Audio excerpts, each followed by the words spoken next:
As the president marked his first 100 days in office, his next 100 will likely depend on Congress and if Republicans can deliver on an ambitious domestic agenda.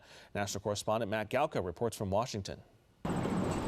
Members of Congress are back in Washington, D.C., and they're hoping to make progress on a budget bill packed with the president's priorities. We have 7 committees marking up components of the big, beautiful bill this week. We have 4 others next week. That third week that we return, the Budget Committee will merge all that together into the one big, beautiful bill, and you will see the results. The so-called big, beautiful bill is set to include items like tax cuts, energy policy, border security, and defense money. The House Speaker says his chamber will be ready to pass something by Memorial Day, and then it's up to the Senate.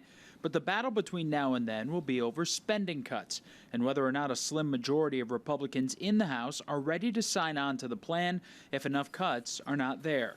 Republicans say they're optimistic. I think they're going to be all aboard. I think the Republicans are really with us. We have the big, beautiful deal. It's moving along, and I think we're going to have it taken care of. I think they'll all be there. That doesn't mean everybody's happy yet. It doesn't mean that we're at the right spot, but it does mean that just like we proved people wrong when they said we couldn't get Mike Johnson elected, or we couldn't pass the House Rules package, or we couldn't get the budget resolution passed, I feel the same sense of optimism now as I did leading up to each of those wins. The next 100 days for the Trump administration and Congress is also set to feature less Elon Musk, but still plenty of Doge.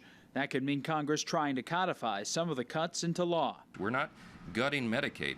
We're going to reduce fraud, waste, and abuse, which every single American should be applauding. Meanwhile, Democrats vow to ramp up resistance messaging to policies they oppose. They want to end Medicaid as we know it. They're going to hurt children, hurt families, hurt seniors. At least one portion of the agenda has a patriotic deadline. Treasury Secretary Scott Bessent said this week he'd like to see the tax cut part of the bill passed by July 4th. Reporting in Washington, I'm Matt Gelka.